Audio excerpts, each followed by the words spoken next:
Hoje é 9 de setembro de 2024 e esta é a 15ª reunião ordinária do Rotary Clube de São Paulo, ano rotário 2024-2025. Senhores e senhoras, sou Fredimo Tavares, protocolo desta reunião. Obrigado pela presença virtual de todos. Um instante de sua atenção e, por gentileza, quero informar que esta reunião estará sendo gravada. Por questões protocolar e pela organização deste evento, mantenham seus microfones desligados, utilizando o chat para as perguntas. O Rotary Clube de São Paulo deseja a todos uma excelente reunião. Com a palavra, o nosso presidente Lívio Giosa. Companheiros, queridos visitantes, convidados, agradeço a presença de todos. Sejam bem-vindos à 15ª reunião ordinária do Rotary Clube de São Paulo, sob o lema A Magia do Rotary, em especial cumprimentando aqui o governador Diogo Mastrorouco e a Silvia Capriotti, que estão acompanhando também a nossa reunião. Com satisfação dou início a esta reunião, saudando a nossa bandeira nacional.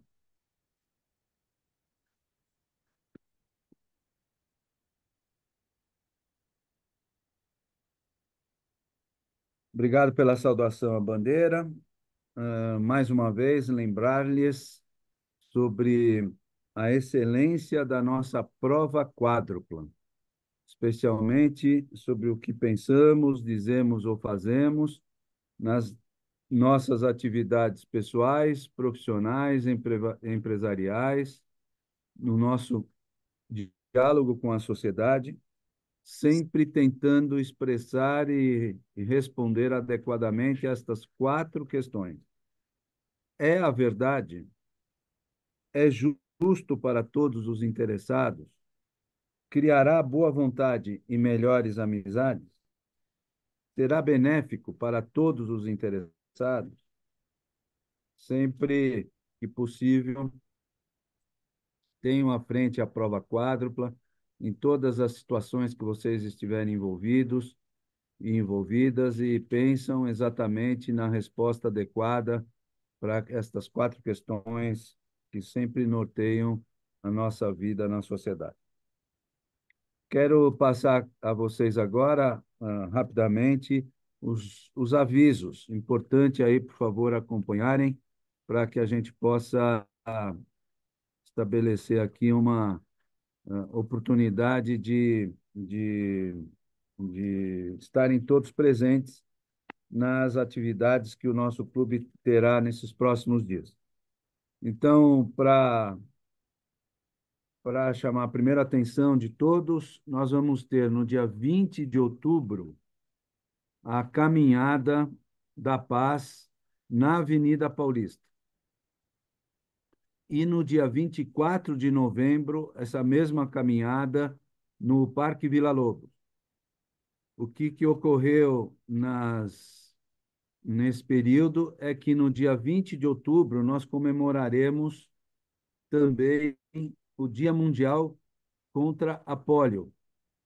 Então, no dia 20 de outubro, a Avenida Paulista será tomada de mensagens a respeito da polio, num grande projeto que o governador está à frente, sob a regência do nosso companheiro Aldo, do Rotary Clube Avenida Paulista, e nós estamos ajudando muito na articulação com todas as grandes organizações e que têm espaço para divulgação da campanha contra a polio. Então, no dia 20/10, há poucos dias próximos, nós teremos essa caminhada, vai ser muito bacana. Comprem as camisetas, por favor. Aqui a nossa secretaria tem disponível os talões para aquisição. A Nancy também está muito dedicada nisso. Comprem o cupom para receberem a camiseta. Quem tiver pet, pode levar seus pets, como levarei o meu Golden, que já faz parte dessa caminhada já tradicionalmente.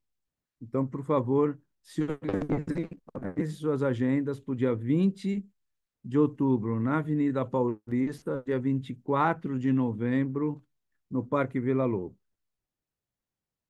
Outra questão importantíssima é a nossa campanha do Panetone. Agora a gente só tem vendas das latas do Panetone e vamos fazer a nossa parte. Quem ainda não adquiriu, que o faça o mais rápido possível com a Secretaria do Distrito 4563. Então, vamos voltar a ser os primeiros clubes no ranking do governador para que a gente possa ganhar essa, essa disputa, esse desafio dentro da governadoria entre os clubes e vamos comprar o Panetone, lembrando que pode ser pessoa física, pessoa jurídica. Nós oferecemos Panetone no final do ano para os nossos parentes, familiares, vizinhos, clientes na empresa, amigos. Então, vamos utilizar o Panetone como produto para esses brindes, sempre pensando que esta campanha tem como final a gente doar para a Fundação Rotária para os projetos humanitários. Duas questões importantes, pessoal. Amanhã nós vamos ter a palestra educacional na escola Elza Saraiva com o nosso companheiro Roberto Guimarães. É um projeto muito bacana. Já fizemos no dia 25 a palestra no período da manhã para os alunos da manhã e amanhã, dia 10, faremos para o pessoal da noite. Nós vamos fazer uma caravana para ir lá na escola. Quem que tiver interesse, por favor, entre em contato aqui na nossa secretaria, junto com a Nancy e o Geraldo, que estão à frente desse projeto. Vamos juntos prestigiar o companheiro Alberto Guimarães, uma palestra super importante sobre gravidez precoce, importância da vacina do HPV. Então, por favor, quem puder, agendem-se. Outra atividade bacana, coordenada pela Carla, Nossa das Crianças na Praça Roosevelt, junto à PM local, né? Nós estamos patrocinando esse evento lá na Praça Roosevelt. Quem também puder dar uma passadinha, das 14 às 16 horas, já providenciamos uma série de atividades e vai ser bacana a gente estar presente, porque demonstra também uma belíssima relação do nosso clube com a comunidade, dentro do nosso núcleo Rotary de Desenvolvimento Comunitário. Isso faz todo sentido e estamos presentes nessa atividade. Agora, para vocês também anotarem nas suas agendas, no dia 26 de outubro, Carla, especialmente, e a todos aqueles que puderem e que não conhecem a Praça Rotary, vamos lá todos no dia 26/10, que nós vamos ter o Festival de Futebol na Praça Rotary. E nós também estamos apoiando com as medalhas, camisetas, que já entregamos vários anos, e também com salgadinhos, com refrigerante para a criançada. No dia 26/10 pela manhã, vamos fazer lá uma visita à praça, vamos olhar melhor, porque temos um grande projeto de ocupação, né, entre aspas. O nosso clube precisa demonstrar a presença lá nessa praça. Temos várias ações que já estamos empreendendo e que vamos apresentar a curto prazo para todos os companheiros. Outra agenda importante é o Fórum de Economia. nós tivemos uma mudança mínima aí de datas, então, por favor, anotem, quem já tinha anotado, o fórum será não mais no dia 27/11, e sim no dia 29/11. Então, faremos o Fórum de Economia, tudo ajustado, acertado, para o dia 29/11, pela manhã. Quero pedir agora, por um minuto, a palavra do nosso primeiro vice-presidente, o Ricardo Piragini, para falar sobre o DQA, o desenvolvimento do quadro de associados. Por favor, Ricardo Piragini. Muito obrigado, presidente Lívio, companheiras e companheiros. Eu estou aqui mais uma vez para pedir que vocês procurem na sua família, no seu círculo de amizade, no seu círculo profissional, pessoas que tenham um perfil para ser rotariano e as indiquem. Nós precisamos estar sempre aumentando, trazendo novos rotarianos, novas rotarianas, para que o nosso ideal permaneça e possa se expandir. Então, eu agradeço o presidente Lívio e passo esse recado. Se cada um aqui trouxer mais um, vamos ter bastante gente para trabalhar. Obrigado.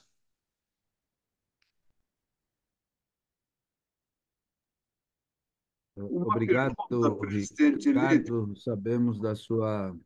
Pois não, Henrique. Uma pergunta. Esse Fórum de Economia estava planejado para o dia 27, que é uma quarta-feira. Mudando para o dia 29, sexta-feira, não haverá reunião na quarta-feira?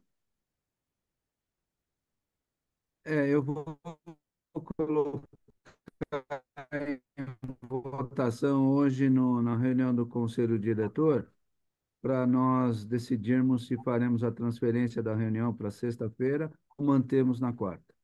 Ok. E aí nós avisamos a todos os associados. Obrigado. Eu só queria, portanto, obrigado, Ana Rede.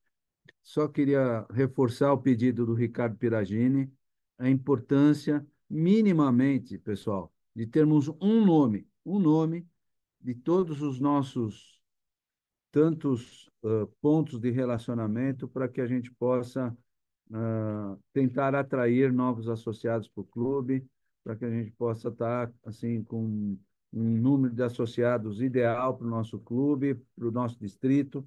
Portanto, vamos fixar essa missão de cada um de nós para que a gente possa cada vez mais termos um grupo bem adequado aqui no nosso hall de associados. Solicito, então, agora ao protocolo Fred Tavares que proceda com a apresentação do nosso palestrante, Canísio Maier.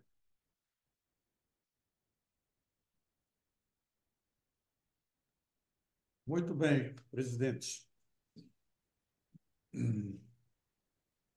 Tenho a satisfação de apresentar o palestrante Canísio Maier, um renomado estudioso e escritor brasileiro com 41 livros publicados, abrangendo áreas como educação, dinâmicas de grupo e poesia. Professor em várias instituições, incluindo Unisinos e PUC São Paulo. Ele também coordenou o primeiro Instituto de Juventude do Brasil. Com experiência e vivências no México e fluente em 4 idiomas. Canísio é conhecido por suas palestras inspiradoras sobre empatia, autoconhecimento e a arte de educar, impactando jovens e educadores em todo o Brasil e no exterior. Esse é o nosso palestrante do dia, Canísio Maia. Com a palavra, o nosso presidente, Lívio Giossa. Olha, pessoal, quero, antes de Canísio, entre em cena, pode ficar à vontade. mas eu quero completar. O Canísio é um querido amigo, escritor, e que tem, além disso, um outro grande atributo. Atacante, faz gol à beça e torce pelo Palmeiras, né?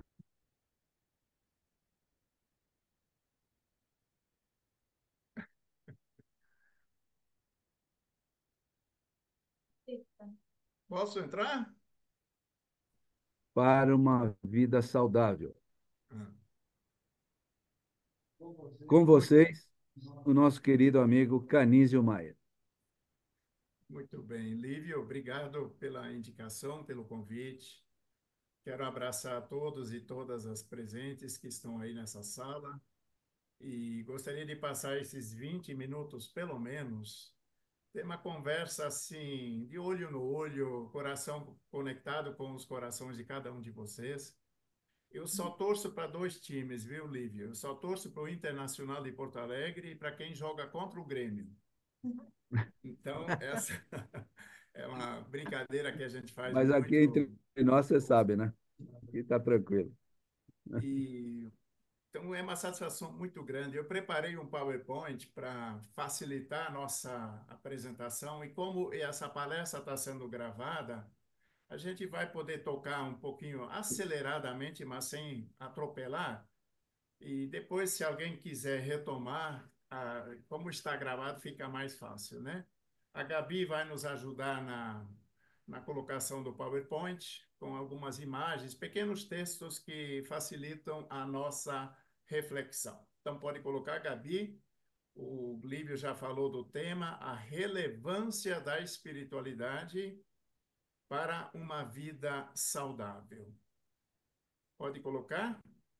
Ou sou eu que coloco? Eu acho que é você. O senhor coloca no share screen. Ah, tem que ir lá de novo. Tá. É. Então vamos nessa aqui duas vezes. E aí está. Está visível?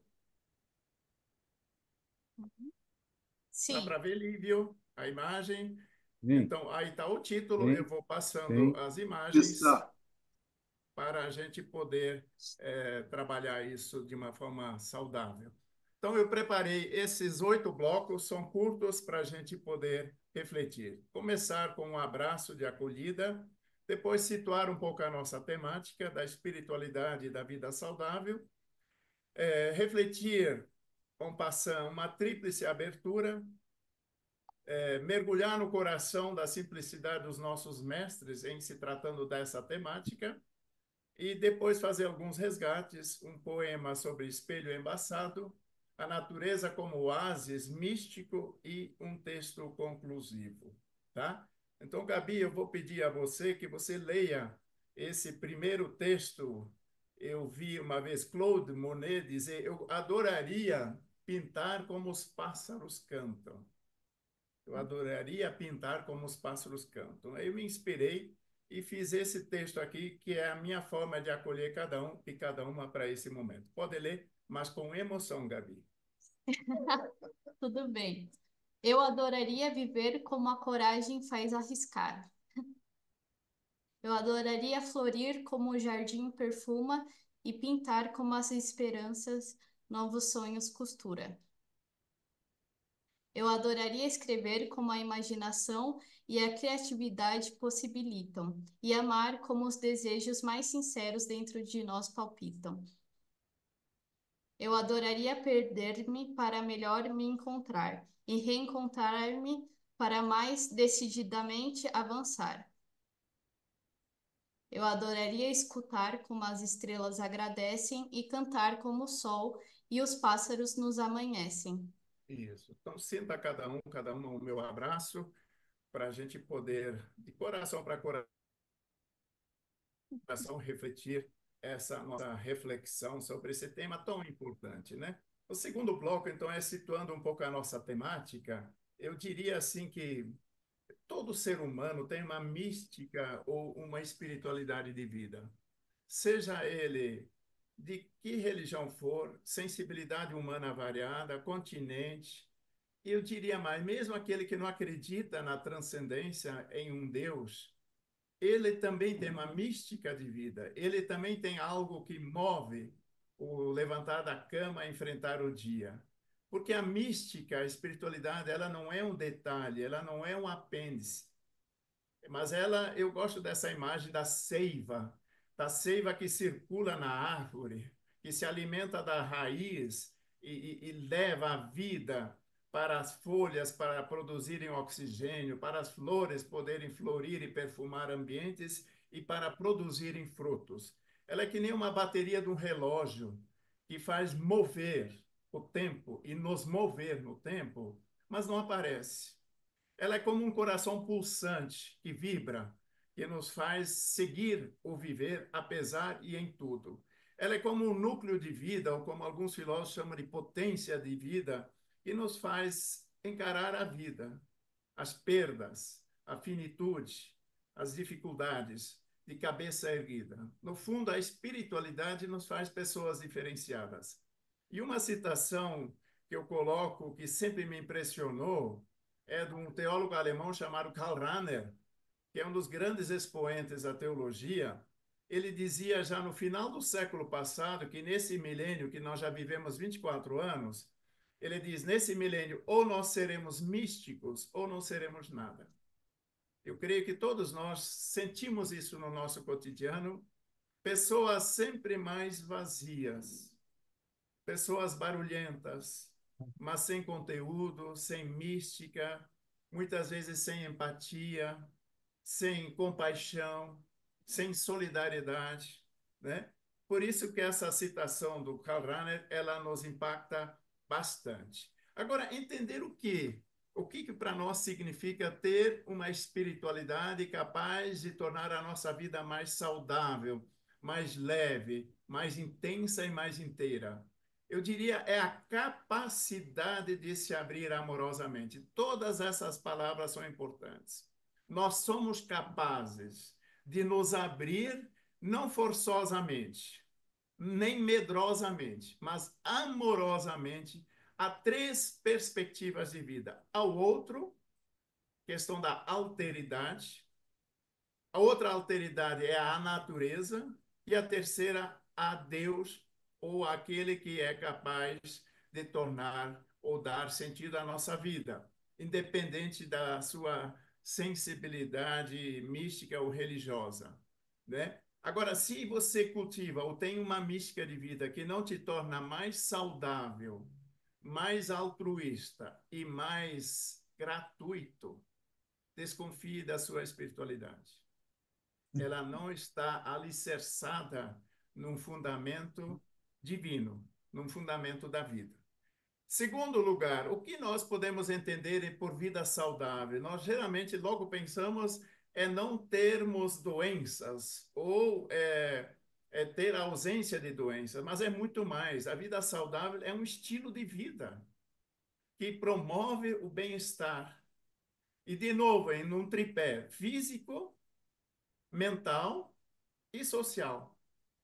E esses três são inseparáveis dentro da nossa perspectiva de vida. Vejam bem, os três, tanto a espiritualidade quanto a vida saudável, elas se baseiam, estão alicerçadas em um tripé.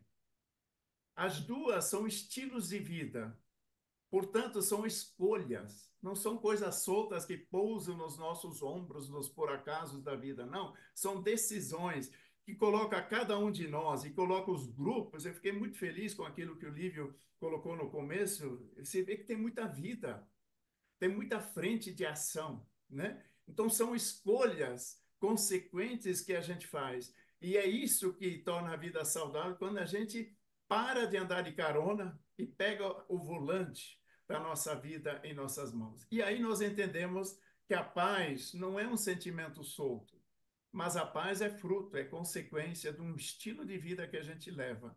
Se a gente for justo, verdadeiro, compassivo, provavelmente o travesseiro agradece a tua cabecinha que se encosta de noite na mais profunda paz. Então, viver isso no equilíbrio e na reciprocidade. Então, essas duas dimensões, elas se exigem, elas se exigem, elas se relacionam, são como os dois lados de uma moeda. E mais interessante, elas são movimento. A mística verdadeira, ela não é estática. A vida saudável não combina com o celular numa mão, controle remoto na outra e sentado no sofá diante de um televisor. E a gente sabe, isso é uma imagem bíblica, que é pelos frutos que a gente conhece se a nossa vida é saudável ou se a nossa mística ou espiritualidade é transformadora. Quando nós não pegamos a essência da nossa vida e a aparência como duas dimensões, mas como duas realidades que estão em comum união. Quanto mais aparência você dá à tua essência, mais o teu ser social, a tua ação em grupo, em sociedade, fortalece a tua própria essência. Gabi, com emoção, para terminar, duas citações para terminar esse bloco. Leia, por favor. Nunca amar o que não vibra, nunca crer no que não canta. E repete, estava muito fraco. Eu quero emoção. Pode deixar. Nunca amar o que não vibra, nunca crer no que não canta. Isso. E a segunda citação é do Mário Quintana, poeta gaúcho, que nos faz ver com olhos diferentes aquilo que geralmente as pessoas dramatizam. Pode ler. Deficiente é aquele que não consegue modificar sua vida. Louco é quem não procura ser feliz com o que possui. Mudo é quem não consegue falar o que sente e se esconde por trás da máscara da hipocrisia. Paralítico é quem não consegue andar na direção daqueles que precisam de sua ajuda. Diabético é quem não consegue ser doce. Isso. E com essas palavras poéticas encerramos o segundo bloco. E o terceiro bloco, eu gostaria de aprofundar essa tríplice abertura que caracteriza uma espiritualidade, uma mística de vida. Abertura aos outros, à natureza e a Deus. Se a espiritualidade é essa capacidade de se abrir, porém não medrosamente, mas amorosamente, a essas três dimensões, e aí eu cito Frei Beto, ele diz: o que de melhor ela nos ensina, a espiritualidade, é o desapego, o segredo da felicidade. Rico não é quem tem tudo, dizia Buda, e sim quem precisa de pouco. E aí eu trago duas experiências que vocês provavelmente vão concordar comigo. Primeira experiência, vocês lembram bem dos seus avós, dos seus pais, de pessoas sábias do seu convívio? Quanto mais eles avançavam em idade e sabedoria, mais desapegadas elas ficavam. Quanto mais nós avançamos em idade e em sabedoria, mais livres nós tornamos em relação às coisas, em relação ao passado, em relação às pessoas. E por isso mesmo, amamos com mais intensidade. O fato de sabermos ser livre diante das coisas e saber que a vida nossa é finita, faz com que nós sejamos movidos por um dinamismo infinito. E a segunda citação, que espelha bem isso que eu acabo de dizer, é de Anthony de Mello, que é um pensador norte-americano que viveu a vida dele no Oriente, portanto, ele comungou da sabedoria ocidental e oriental. E ele diz: se você olhar atentamente, você verá que existe apenas uma coisa que causa a infelicidade. E essa coisa se chama apego. Quando o caminho está cheio de pedras, de pedaços de madeira, de troncos de árvores, a gente não caminha. E segundo essa sabedoria, o que atrapalha é o apego. E a gente precisa se abrir muito a essa dimensão. Apego às pessoas, apego às coisas. Tem gente que é capaz de tirar a vida do outro porque alguém encostou no carro, na moto. Apego ao trabalho, apego ao passado. Pessoas que vivem muito no passado. Eu trago um exemplo aqui para a gente ver se nós somos pessoas apegadas, acorrentadas ao nosso passado, ou se o nosso passado nos torna sempre mais livres. O passado não é só o que passou, mas é o que ficou. E eu diria assim, existe apego nosso em relação ao nosso passado, quando ele para nós é mais sofá do que trampolim. Quando ele é vivido mais com nostalgia, no meu tempo que era bom, hoje está tudo perdido. Se eu sou dessas pessoas, provavelmente você é alguém que está escravo ou apegado a alguma coisa que já passou, em vez de transformar o passado em saudade, e a saudade é a afirmação cabal de que valeu a pena, por isso que fica a saudade. Ou existe apego ao passado quando o passado é para-brisa e não retrovisor, quando ele é represa e não hidrelétrica, quando ele é residência e não referência, quando ele é desculpa e não aprendizado. Existe apego também às ideias e crenças, a problemas imaginários, aliás, esses que matam muita gente. Não é o problema real. O problema real nós resolvemos. Os imaginários tiram teu sono, porque você começa com paranoias na cabeça, e se acontecer, e se eu adoecer, e se minha aposentadoria, não sei o que mais, né? Existe apego a Deus, quando você está atrelado a um conceito de Deus, e não ao Deus pessoa. Existe apego nas redes sociais, e com isso eu gostaria que você lesse esse texto que uma professora pediu para os seus alunos escreverem uma redação sobre um tema livre. E todos os alunos escreveram. E a professora levou para casa, corrigindo, começou a chorar. E chorava muito. Nisso, o marido dela chega de um outro trabalho, e quando chega em casa, vê a mulher chorando daquele jeito, ele diz: Meu Deus, o que que houve? Por que que você está chorando assim? Ela disse: Eu pedi um trabalho para os meus alunos, todos fizeram. E aí, olha isso aqui, o que que um aluno da minha sala escreveu. E aí o marido pegou o texto e leu. Pode ler para nós com emoção.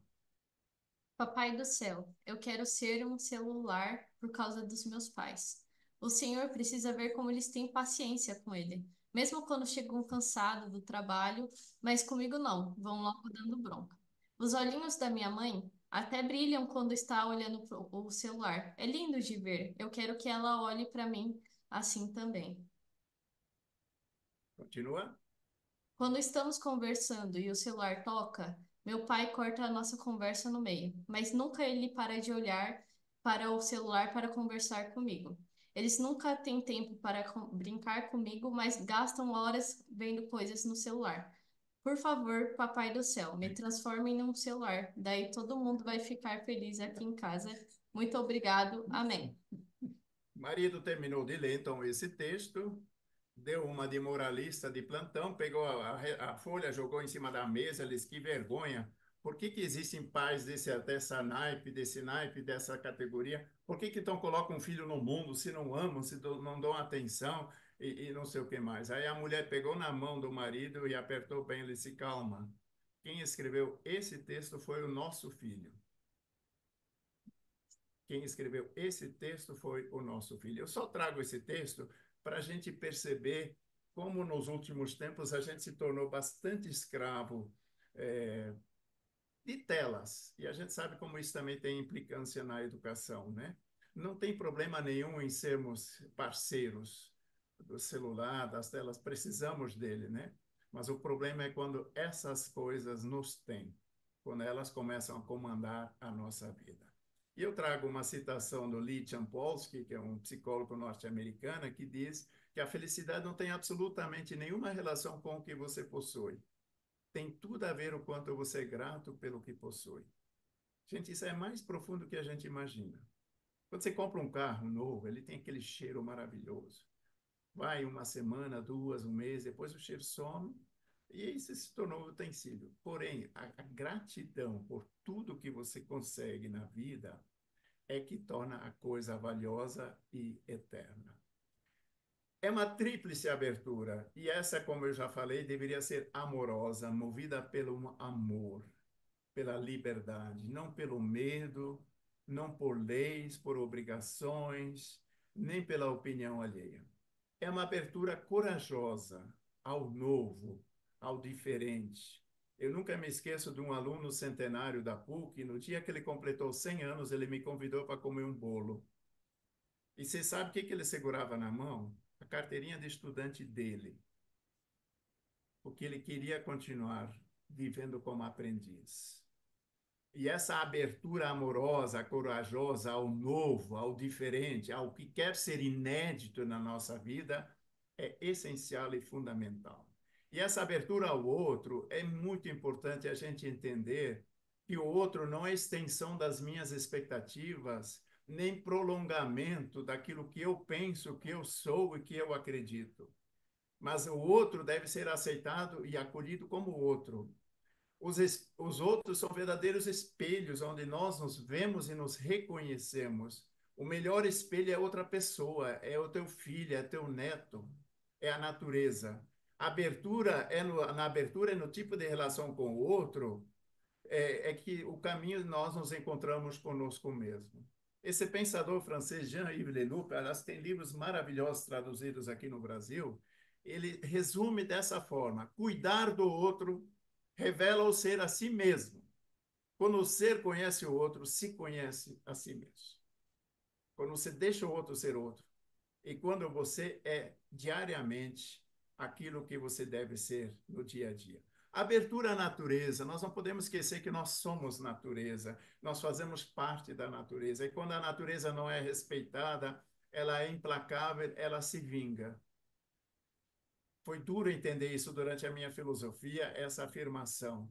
Mas ela é assim na nossa natureza física, quando a gente não cuida da alimentação, do sono, do descanso, da qualidade dos sentimentos, dos pensamentos, da formação, nós vamos começar a ter problemas com a nossa saúde. A Terra não é uma plataforma para a vida humana, a Terra é um ser vivo. Nós não estamos sobre ela, nós somos parte dela, diz o escritor e poeta irlandês Thomas Moore. Tá? Quanto mais as nossas relações com a natureza forem amigáveis e entre nós cooperativas, mais a Terra se vitaliza. A Terra saudável nos faz também saudáveis. Curamos-nos conjuntamente. A natureza faz revelações, diz Carlos Drummond de Andrade. E eu trago algumas. A natureza não tem pressa e mesmo assim tudo é feito. É que nem um relógio. Bom é relógio não que adianta ou que atrasa, mas que anda direito. Segundo a revelação, nunca a natureza diz uma coisa e a sabedoria humana outra. Existe uma congruência, existe uma reciprocidade. E aí eu pediria que alguém lesse para nós essa revelação que eu tirei da própria natureza. Pode ser? Posso ler? A Maíta? Pode, pode. Boa tarde a todos. As velas não produzem luz para si, nem o sol brilha para si mesmo. A abelha não faz mel para si, e nem a água fertiliza a chuva. Os rios não bebem suas fontes, nem as árvores comem seus frutos. As flores conseguem florir e perfumar, porque vivem floridas e perfumadas. Isso. E continua a ler Lindo. esse provérbio do Quênia também, por favor.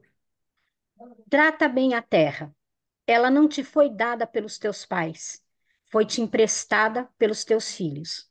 Eu acho isso forte, acho bonito, né? Isso nos enche de corresponsabilidade em relações. E a abertura a Deus, eu trago esse Cristo aqui, respeitando toda a sensibilidade religiosa, né? Mas eu gosto porque ele é o mesmo Cristo que está na cruz, que está vivo, ressuscitado.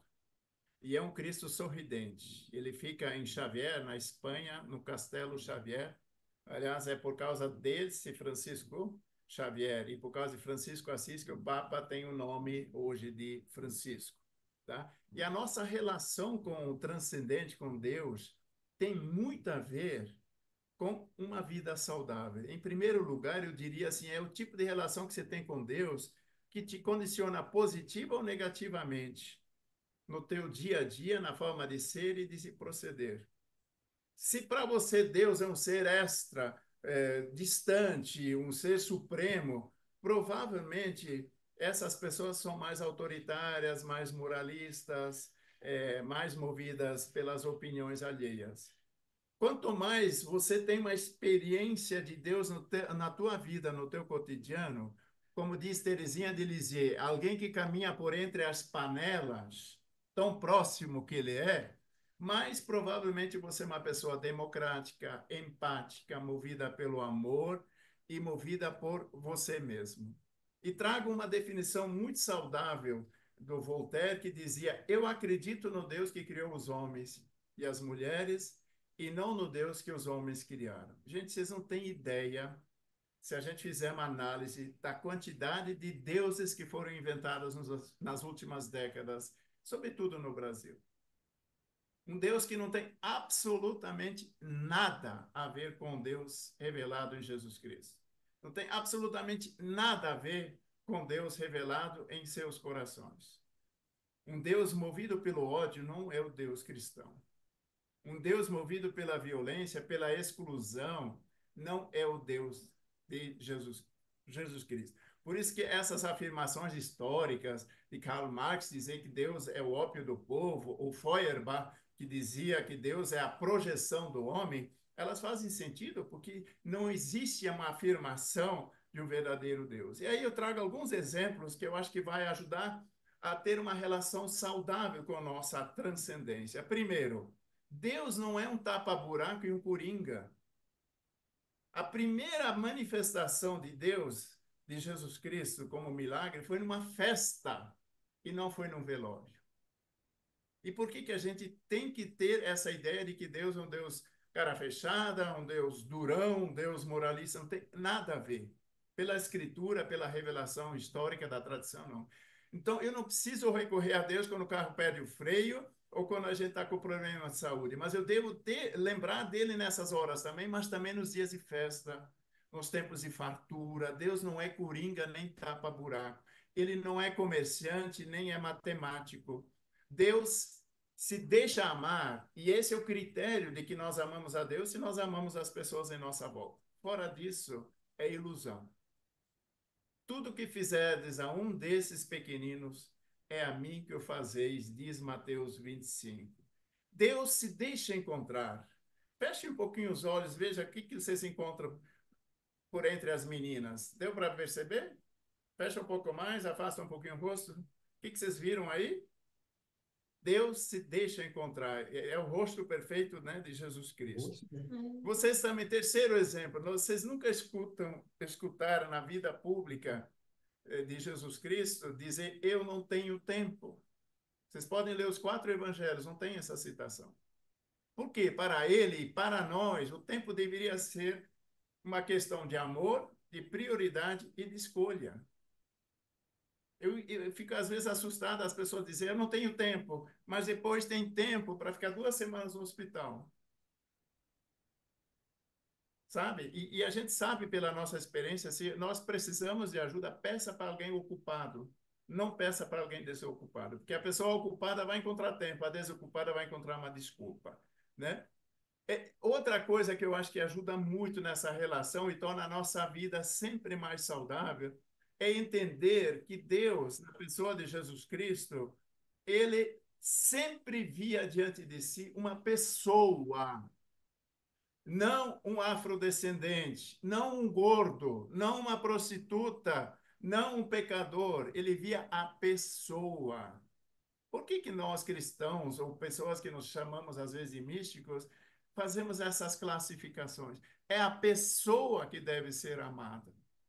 É a pessoa que deve ser acolhida, tá? O quinto exemplo, ele é extremamente humano. Sabe, tem uma definição que definiu Jesus Cristo dizendo que ele era tão humano, mas tão humano que só poderia ser Deus. Ele chora quando perde um amigo, ele fica indignado quando eles usam o templo para comércio. E Deus é paciente, mas ele não é passivo. Ele não bajula, ele não faz negociação.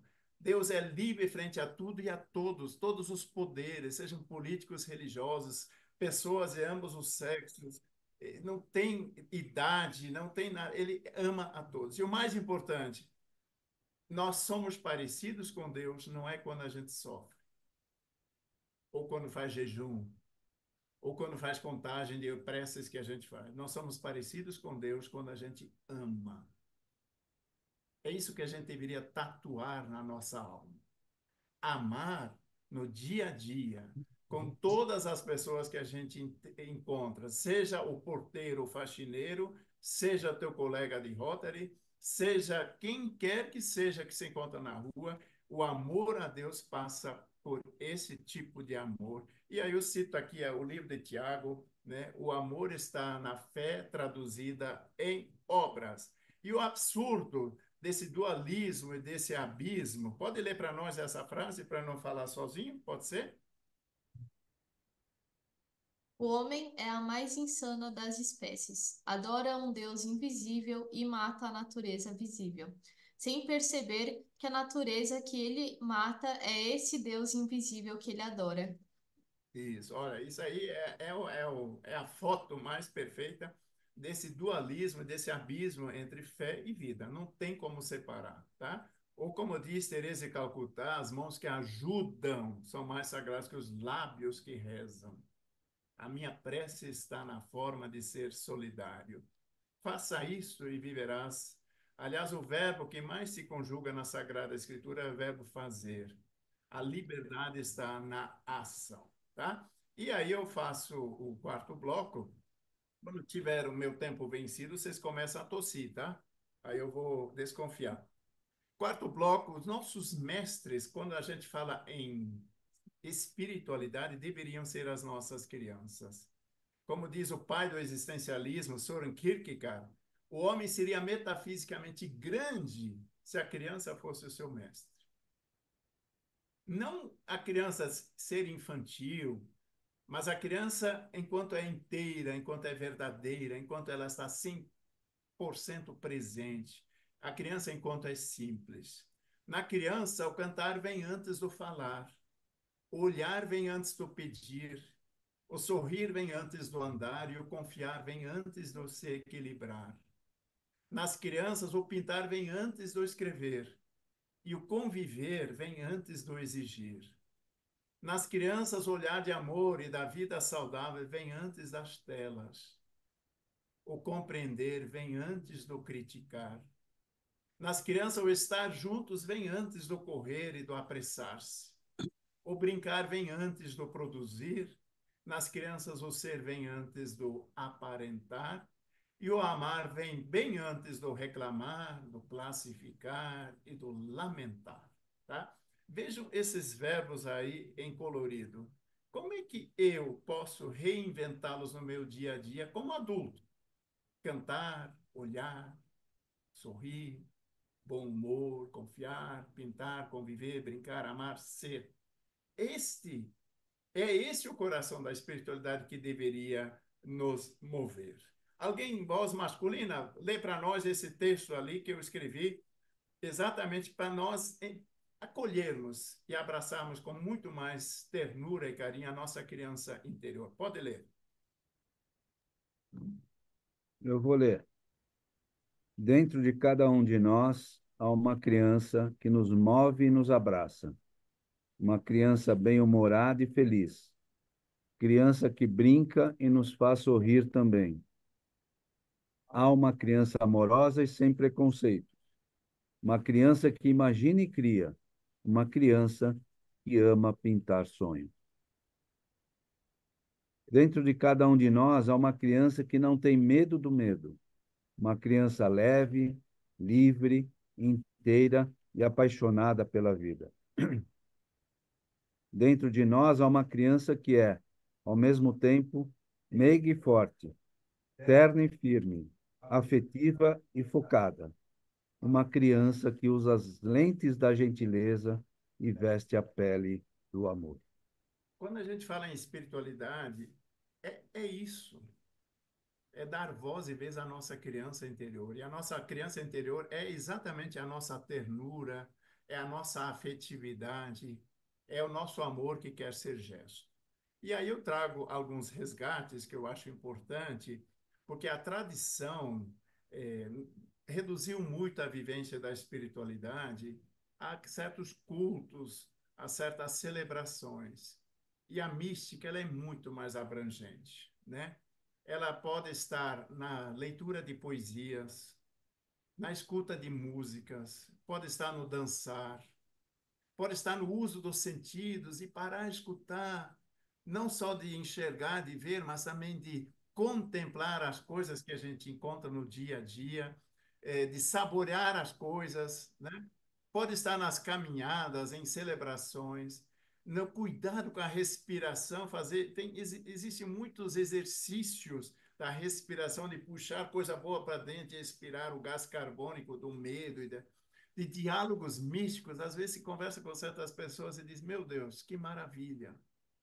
Ou um banho, O banho pode ser um momento místico, onde você não só lava a cabeça e o teu corpo, mas você também lava aquilo que te incomoda, que te dói, e manda tudo para o ralo.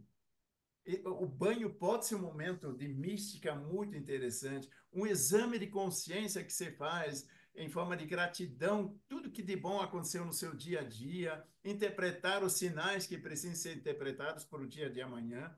Pode estar nos textos sagrados. Vocês se deram conta, as três grandes religiões, o judaísmo, o cristianismo e o islamismo, têm como textos, fontes, livros sagrados para essas religiões.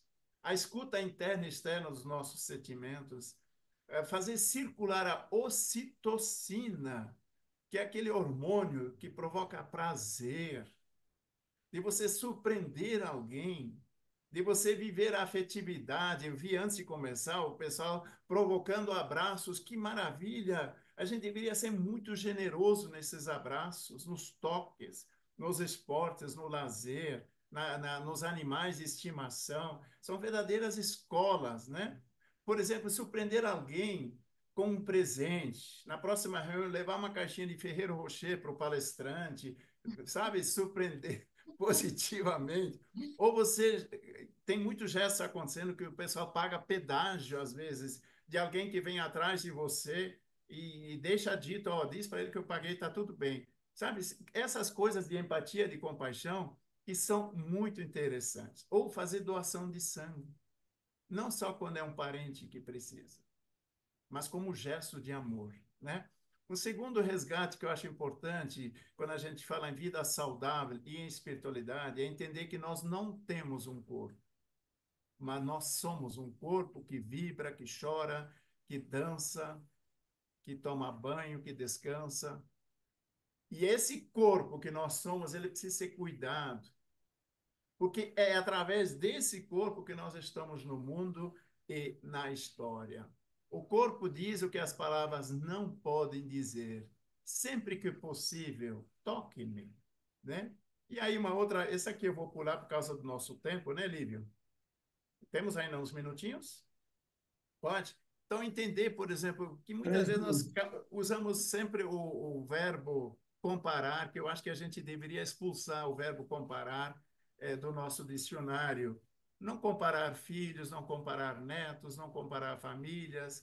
Isso não trouxe nunca e nunca trará nada de bom. Mas entender que não existe idade melhor ou pior, mas que todas as idades têm suas dores e seus prazeres. Toda a idade, toda a situação da nossa vida tem seus limites e suas possibilidades. Toda idade tem suas fragilidades e suas coragens, suas escolhas e renúncias, curas e cicatrizes, aprendizados e mistérios. Todo momento, toda idade da nossa vida tem suas chegadas e recomeços, dúvidas e convicções, tem seus agradecimentos e a sua gratidão. E o quarto resgate, somos seres criados para o movimento e o equilíbrio. Sabe, o equilíbrio vem do movimento, como é o andar de bicicleta. O equilíbrio na nossa vida não vem da passividade. E aí, para o sexto, penúltimo bloco, eu gostaria que alguém lesse para nós que o espelho embaçado é exatamente o que pode atrapalhar a vida saudável e uma espiritualidade engajada. Leia alguém com emoção. Posso tentar de novo? Pode. Espelho embaçado. O espelho embaça quando a nossa existência não é a expressão da nossa mais profunda essência. E quando a nossa essência não é defendida e afirmada em nossa aparência.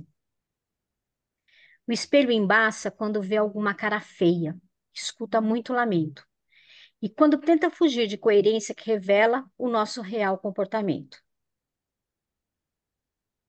O espelho embaça quando não consegue refletir a verdade e quando tenta justificar o que deve ser vivido na realidade. O espelho embaça quando lhe é negada a gentileza e a confiança, e quando o orgulho espalha o vírus da tristeza e da insegurança. O espelho embaça quando é forçado a refletir o que não gosta, e quando o respeito e o amor são vistos de costas. O espelho embaça quando a beleza e a luz da sua estrela está ofuscada, E quando você insiste em dizer que a imagem do espelho não muda, o espelho só muda quando? Quando? Essa é a pergunta. Ah, é a pergunta. O espelho só muda quando? É, eu reforço essa pergunta. O espelho muda quando nós mudamos. Senão, ele continua do jeito que está. Para concluir, então, esse bloco, o maior pecado do ser humano é ignorar as suas forças interiores, seus poderes criadores e sua herança divina. Estuda-te e vê quanta coisa és capaz de fazer. E aí o sétimo bloco, a natureza como oásis místico, né? E a espiritualidade e a vida saudável, né? Elas são relacionadas, né? E já dizia lá 300 anos antes de Cristo, Zenão, o sentido da vida consiste em estar de acordo com a natureza. Se a gente não tem sentido, está em crise, observe uma árvore, passeia com o cachorro, senta à beira de um rio, contempla o nascer ou pôr do sol, estuda a vida das abelhas, porque aí você vai ver que entre a natureza e a nossa vida existe uma relação muito grande. E aí eu trago 5 exemplos em relação à natureza como verdadeiro oásis, né? Fonte de vida. Primeiro exemplo, girassóis, 5 raios de luz. O girassol é naturalmente ele mesmo. Ele é lindo, porque não competem entre si e nem se comparam. Eles são sinal de beleza e de felicidade. Você nunca viu um girassol mal-humorado? Terceiro raio de luz, eles se deixam guiar pela luz, pelo calor e pelo brilho do sol. Quem é essa luz, esse brilho, esse calor? É a nossa consciência, é a nossa mística. Quem nos guia? Ou quem nós deixamos que nos guie durante o nosso dia? Em tempos nublados ou ausência de sol, dizem que os girassóis se voltam um para o outro em sinal de solidariedade e de empatia. E o quinto raio de luz, antes de morrer e no jeito de morrer, os girassóis espalham sementes. Não se fazem de vítima nem de coitados, mas espalham sementes. As abelhas são outro exemplo desse oásis místico que a gente poderia se deixar impactar. Para produzir 1 quilo de mel, as abelhas precisam visitar, sabe quantas flores? 5 milhões. Uma abelha vive em torno de 40 dias, umas um pouquinho mais, outras menos. Visita milhares de flores e produz apenas 1 colher de chá de mel. Para nós, 1 colher de chá de mel. Para a abelha, uma vida. Outra coisa que pode nos impactar nessa questão do oásis místico, e quanto mais a gente contemplar, são as flores. Elas nascem, crescem em meio à terra, esterco, e elas tiram o melhor. Não deixam com que o azedume da terra manche o frescor de suas pétalas. Outro exemplo, as ostras. Sabe, quando incomodadas pelo vento, pela areia, pelas tempestades, elas não choram, não se deixam levar, mas elas reagem e produzem pérolas, né? E o quinto exemplo é uma citação do sufismo, que diz assim: você não é uma gota no oceano, você é um oceano inteiro numa gota, tá? E para fechar esse bloco, as pessoas mais felizes não têm as melhores coisas, diz Clarice Lispector. Elas sabem fazer o melhor das oportunidades que aparecem em seus caminhos. Para pessoas diferenciadas não existem problemas problemáticos.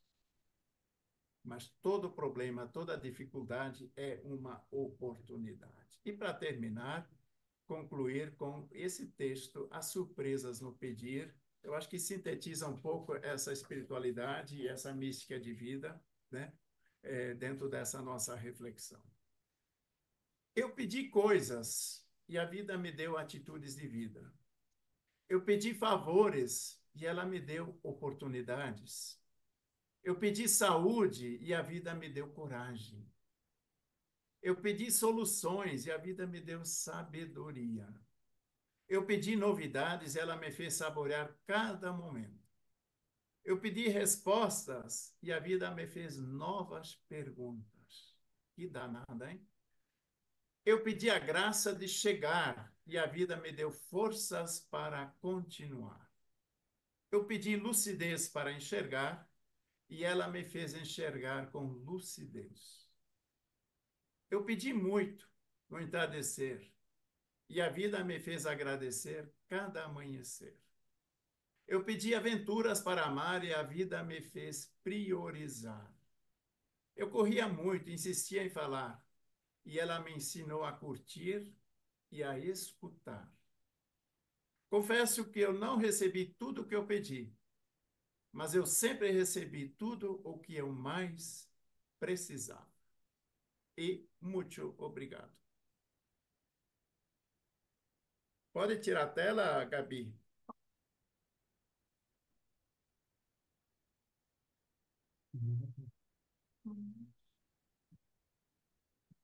Muito bom, Canísio. Super, mega obrigado. Como eu te falei, você é nosso convidado especial para o nosso próximo encontro presencial, que vai ser no dia 16/10. E aí eu faço questão de te entregar a caixa de bombom, viu?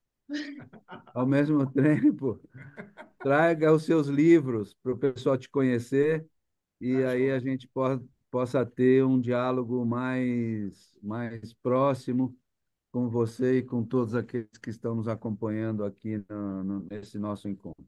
Ótimo. Eu passei, eu acho, um pouquinho do tempo. Eu me perdi aqui no relógio, mas de anteontem para ontem, eu cortei. Digo, agora eu acho que dá. Mas eu acho que ainda passei um pouquinho do tempo. Peço desculpas. E foi um grande prazer estar com vocês. Eu já fiz uma vez uma palestra no encontro num hotel no interior de São Paulo, mas isso foi bem antes da pandemia. Foi uma experiência muito bonita também. E hoje foi muito legal, tá? Eu não sei se alguém ainda tem uma pergunta, mas eu também não quero abusar do tempo de vocês. Eu tenho uma pergunta. Quem é? Ana Maria. Ana Diga. Maria. Eu quero saber o que é que o senhor diria a uma pessoa que não acredita em espiritualidade? Eu prefiro que ela acredite na vida, que ela acredite em si mesmo, que ela acredite no amor, sabe? Que isso é espiritualidade. Ela não precisa acreditar nos conceitos, porque os conceitos não nos levam a lugar nenhum, né? E tem esse mesmo Karl Rahner que eu falei no começo, que nesse milênio seremos místicos ou não seremos nada, ele tem uma outra definição que ele chama de cristãos anônimos. Eu chamaria de cristãos invisíveis. São pessoas que não têm nenhuma religião, são pessoas que não frequentam nenhuma coisa, mas têm na sua linguagem e nas suas atitudes os valores do cristianismo ou os valores das grandes religiões. Então, elas são atenciosas, elas ajudam o vizinho. Você pergunta para uma senhora lá da periferia, como é que está a senhora? Ela diz, graças a Deus, estou bem. Deus está na linguagem, entende? Então, eu prefiro que ela continue sendo justa, sendo honesta, sendo empática. Eu acho que essa pessoa, ela está vivendo uma mística. Entende? Ela até pode negar, porque geralmente quando nega de forma mais veemente, porque tem um histórico, às vezes, de um sofrimento ou de alguma coisa que aconteceu lá no passado, né? Beleza? Mais Be- alguém? Muito bom. Pessoal, como a gente está em cima da hora, eu peço primeiro, mais uma vez, o agradecimento especial a você, Canísio, por essa excelente conversa que tivemos aqui. É uma apresentação que toca a todos nós, é uma reflexão muito importante. Super parabéns por esse tema, né, que fala da espiritualidade para uma vida saudável. Você vai receber um certificado. Por favor, Gabi, projeta para a gente o certificado. Nós vamos te mandar por e-mail, o certificado está pronto, vamos te mandar por e-mail, para que Olha que você chique. possa ter aí na sua galeria esse belíssimo encontro que você teve conosco hoje.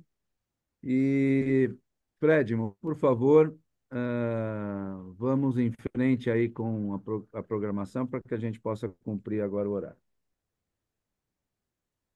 Muito bem. Antes da formalidade do encerramento, meu caro Canísio, eu queria externar a minha absoluta satisfação da leveza que eu recebo nessa tarde que se inicia. Eu tenho ainda uma agenda um tanto pesada para cumprir até o final da tarde, mas pode ter certeza o seguinte: depois dessa leveza, de injeção de leveza que eu recebo hoje aqui, eu tenho certeza absoluta que a cumprirei a minha agenda com absoluta tranquilidade. Muito obrigado, meu caro Canísio. Obrigado. Com satisfação, nomeio as presenças das autoridades notárias, visitantes do dia. Nosso público alcançou 32 pessoas e destacamos o governador Narid Chicane, governador Diogo Mastrorucco e sua Cíntia Cabriotti, governador Antônio José lá do Acre, mandando-nos as fotos dos cajus. Vitória de Jesus, volta dia 16, Vitória. Alessandra Matos, Maita, do Rotary Clube de Tapecerica da Serra, Vanessa Rossetti, Cíntia Santos e Marcelo Parisi Cabreira. Palavra o nosso presidente Livio Gios. E o nosso Muito bom, Fred governador Paulo Chedid também, Fred. Opa, Oh, meu caro, sim, Paulo. me desculpa, Chedid. Cara, eu pensei tanto em você nesse final de semana, porque gostaria que você tivesse num encontro de companheirismo fabuloso e que você merecia estar lá. Mas dia 16 eu te dou um abraço aí, Chedid. Desculpa mais uma vez. Obrigado, Paulo, pela presença. Vamos fazer agora a nossa tradicional saudação à bandeira nacional, no encerramento dos nossos trabalhos. Agradecer a todos a presença, mais uma vez a você, Canísio Maia, nosso querido amigo, pela excelente palestra, foi muito bacana. Renovo o convite para você estar fisicamente, presencialmente aqui na nossa próxima reunião. Agradeço a todos e declaro encerrada a 15ª reunião ordinária do Rotary Clube de São Paulo, sob o lema A Magia do Rotary. Obrigado também à presença do nosso governador Diogo Mastrorucco e a Silvia Cabriotti. Obrigado à presença de todos.